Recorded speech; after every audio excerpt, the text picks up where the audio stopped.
Hey guys, how you doing? Ryan Fox, the amazing blind physician. Magic, magic, magic, magic, magic, magic, magic, magic, magic, magic, magic, magic, magic, magic.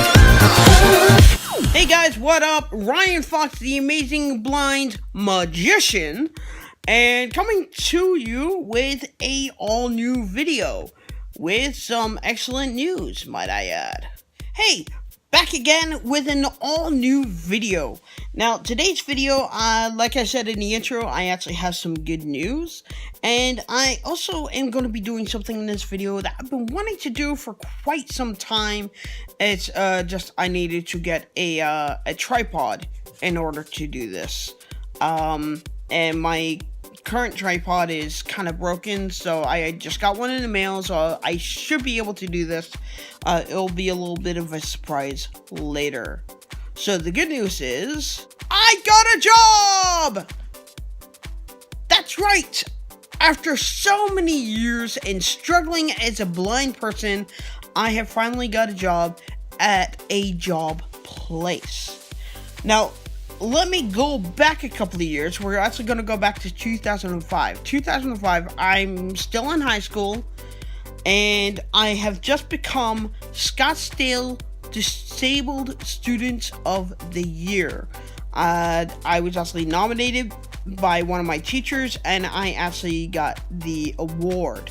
And it was actually presented to me by the mayor of Scottsdale.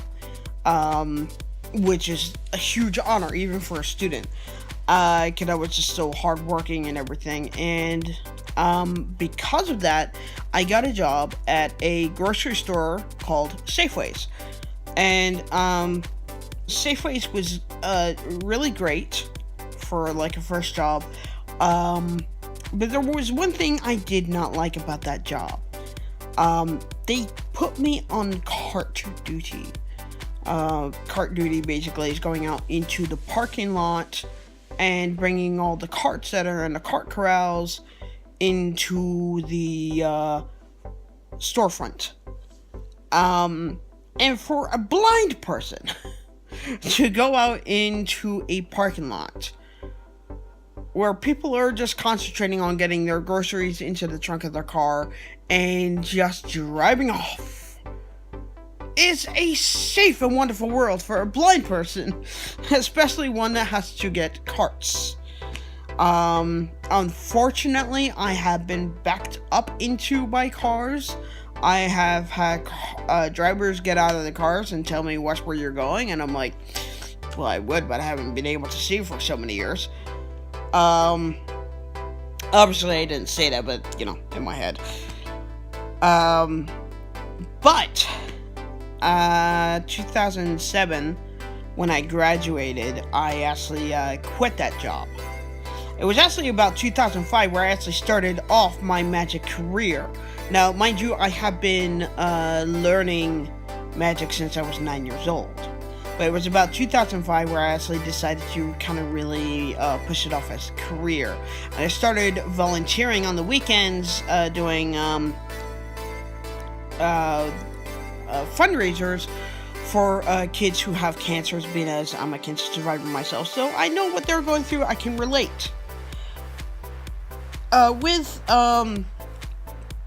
doing that, there was a lot of issues with Safeways. I'm not going to go into details because it kind of reflects with the ADA.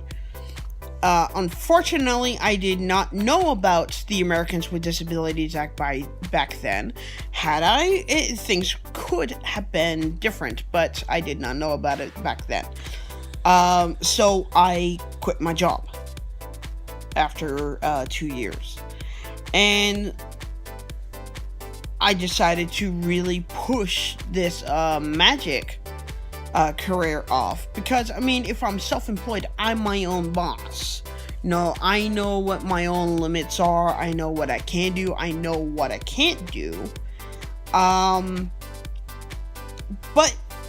in a very, very positive way. It really kicked off. I mean, look at me now. I've been doing this for 24 years. I am a professional magician. I've performed all over Arizona except for Tucson, Arizona, because that's like 2 hours away. However, I have another 2 hours away up in the mountains, Prescott and Flagstaff, Arizona, I've performed in, but I have had transportation for that.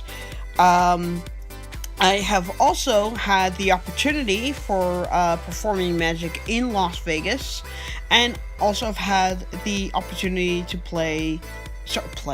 perform in, Salt Lake City, Utah. One of the conventions up there was a Comic-Con, and one of my friends actually surprised me, because we were going up there anyway. He surprised me saying, "Hey, you have a panel. Make sure you bring your magic with you on our trip." So I did. And it was a huge event. Unfortunately, because I was unprepared for it, I could not film it. Had I been prepared for it, I could have filmed it. So there's that. So I guess you can understand that as a blind person, finding work is insanely hard. Because of the fact that from businesses' point of views, you could be a liability, and that would be bad for the store. So as someone that's trying to find a job, trying to find work, as well as doing the magic, was insanely hard, because people would always say, we have no positions, even though the website says that they are looking for help. Especially there's a sign on the door of the store that says help wanted. I've also had people tell me, we really can't hire you because you're a liability. Again, I did not know about the Americans with Disabilities Act, but apparently that was an illegal thing for them to say. You cannot turn away a job because a company thinks that you are a liability, or they can't turn you away because of a disability. That is illegal, according to the Americans with Disabilities Act. Again, I did not know this back then. What I knew then is different from what I know now. So, there is a magic shop that has actually been open for about 2 years. It's actually not close to me. I live What I in meant North to say Phoenix, was that it is close and this to is me. also in North Phoenix. It's actually, about 6, 7, 8 miles away from me. I'm on 7th Street and Bell Road, and the store is on 43rd Avenue and Bell Road. So, I mean, not that far at all. So, easily for me, I can take a cab there if I needed to. I could take an Uber, I could take a Lyft, I could take Dial-A-Ride if I had to. So, very easy. And I know the owner of the store incredibly well. And recently, actually, just found out how much we have in common. Had the same kind of sense of humor as well. And, I went in there on my birthday, which was Wednesday, February 20th, so I'm now 33. I'm old! But I went in there, and, I spent like 2 hours in there, because I'm like a kid in a Toys R Us store when I'm in a magic shop, honestly. I spent 2 hours in there, and went home. Next day, one of my friends shows up, because he had lost a Super Bowl bet with me. My bet was that the New England Patriots would win. His bet was the other team. And the bet was that if his team won, I would have to buy him some candy called Jelly Babies, which is an English candy, so I would need to buy that off of Amazon. My bet was that if my team won, you would have to take me to my favorite magic shop. So the day after my birthday, he took me to the magic shop. Spent another good 2 hours there, and on my birthday, his wife was there, the owner's wife was there, but the second day I went, which was a Thursday, the actual owner was there. His name is John, and as we're talking, I actually asked, do you mind if I ask a question? Are you guys hiring? And he said, well, we're looking for some people to be an apprentice to our students, to be a teacher, as well as we also need someone to really help with giving a demo of magic tricks to people who want to buy magic, but they're not particularly sure on what type of magic that they're looking for. So, we still need to work on the schedule. I actually need to call him this Thursday.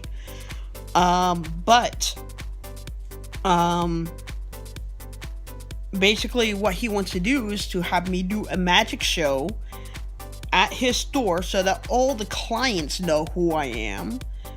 He's also going to get the newspaper as well as Fox 10 involved, which is awesome because he's been meaning to do that for a store anyway, but it's publicity for him and publicity for me, so that's awesome. So I have that opportunity coming up. And then after that, we're actually going to be working on my schedule for giving magic lectures as well as demoing magic to, people who are looking to buy magic and all that good stuff. So, I mean, I am like super excited. If you're wondering what that sound is, that would be my guide dog. He's here. Hi, buddy. Like, I love you, Daddy. I just want to say hi. He's a good boy. He is. Yeah. You're a good boy. Yeah. No jumping. I know that feeling. I know you're gonna jump soon.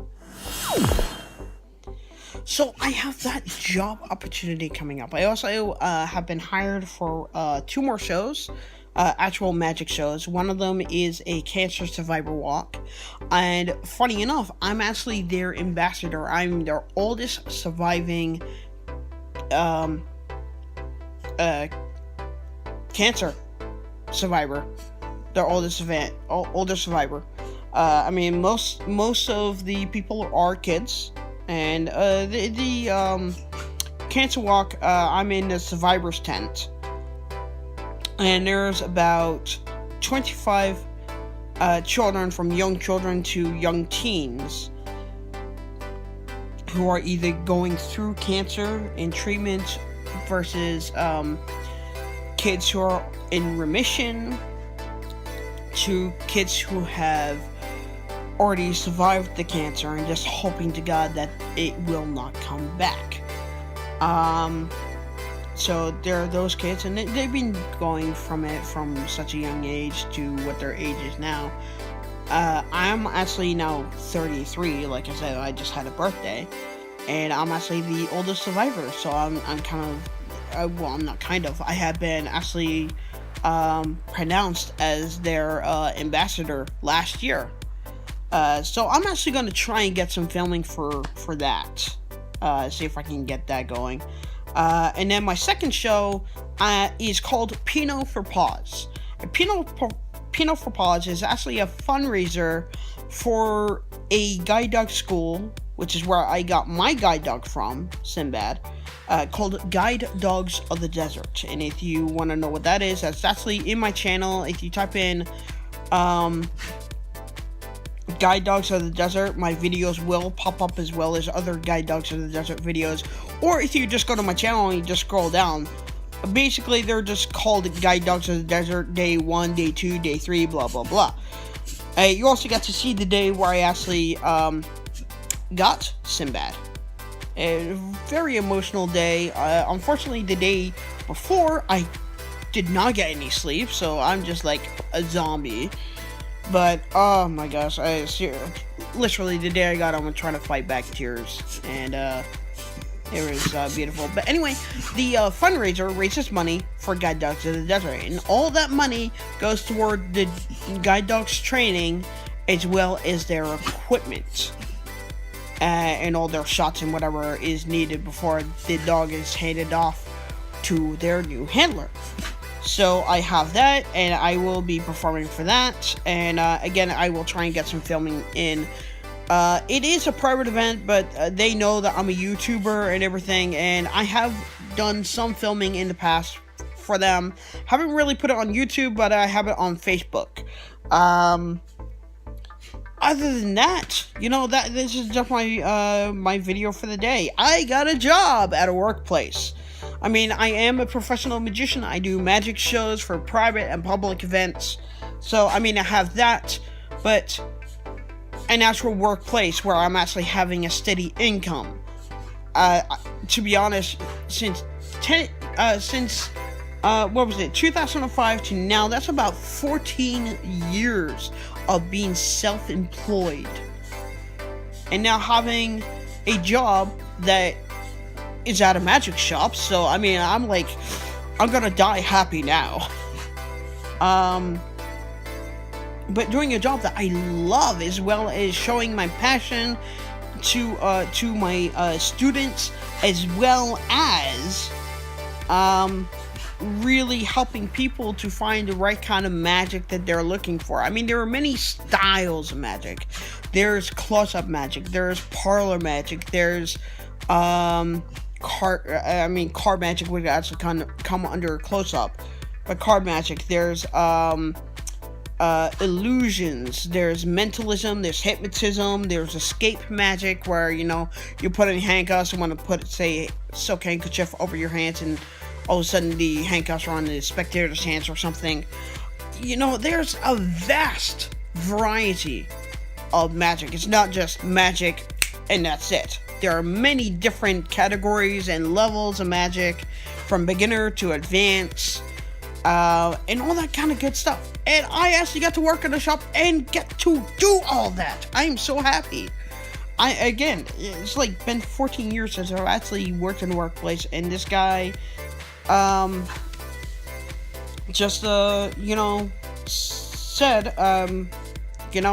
since you're here, let's have an interview right now.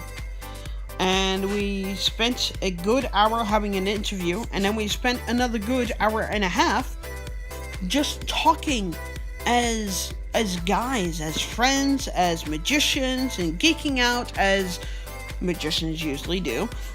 And oh my gosh, I'm just so incredibly happy. So once I know my schedule, I'll be giving that to you right now. But again, this Thursday I need to call him to talk about getting this magic show done, and then finally getting the schedule for lectures. And I also have to think about the ideas for lectures. What style of magic are we going to teach today, kind of thing. And it's not just adults that do it. There are also children that come in. So I need to also think of the style of magic that is good for an adult, but something that a new, fresh, beginning magician can do as well. That, for a child to do can be really impactful. When they do it, it's still gonna have the same big shock that a professional magician can do. I could do a kid trick and make it look big. That's the amount of experience that I have had. But to have a kid do a kid trick and to have a reaction of, wait, what just happened? Kid, you're a wizard. It takes a lot of work, takes a lot of practice, but I am so excited. Anyway, that is my video for now. So if you did like this video, then please hit that like button. Also, comment on the video, tell me what you think about the video. Also, if you have any suggestions for upcoming videos that you would like to see, please let me know in the comment section. And also, if you really enjoyed this video, or if you've seen any other videos on this channel that you really like, then please consider hitting that subscribe button. And if you do hit that subscribe button, then don't forget to hit the bell icon, because that will give you notifications for every time I upload a video. And I hope all of you are having a great day, and I will talk to you soon.